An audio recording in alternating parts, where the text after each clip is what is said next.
Beekeeper Sean Hinvies and his family live in a rural paradise on Kangaroo Island.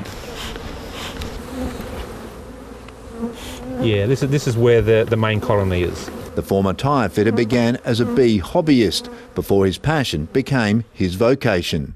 It sort of changed my whole life completely. Sean is one of a handful of commercial apiarists on the island that produce honey and honey-based products from its famous Ligurian bees. The bees were brought to the island from Italy in 1884 and KI became a bee sanctuary the next year, but now they're under threat from the deadly Varroa mite. The Varroa, once it gets into a hive, it will eventually kill them. The parasite arrived in Australia in 2022.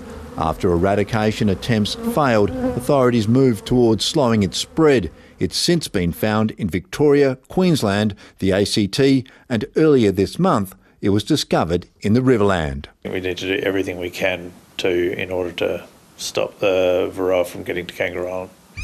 SA laws forbid people from bringing honey and bee equipment to Kangaroo Island, but there are concerns about a lack of inspections. But that's totally died off, and I'd say that for sure is a lack of funding for PIRSA to be able to conduct those activities. I've been speaking with my department today about the staffing levels that we have there, and they're currently recruiting for extra staff.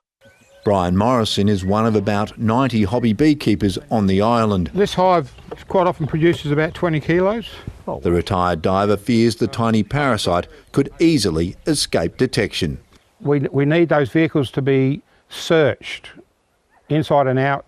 We need the buses, the people on the buses, to be searched. The threat of Varroa mite comes almost 6 years after the devastating Kangaroo Island bushfires.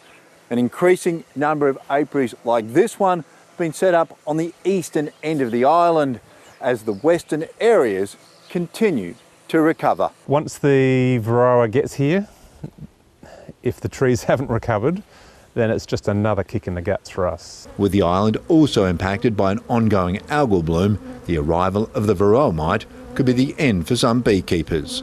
I do love it here, and the people that live here are fantastic, and we do have a good life, but it's just it just seems to be one thing after the next at the moment. An island haven hoping to catch an even break. James Wakelin, ABC News.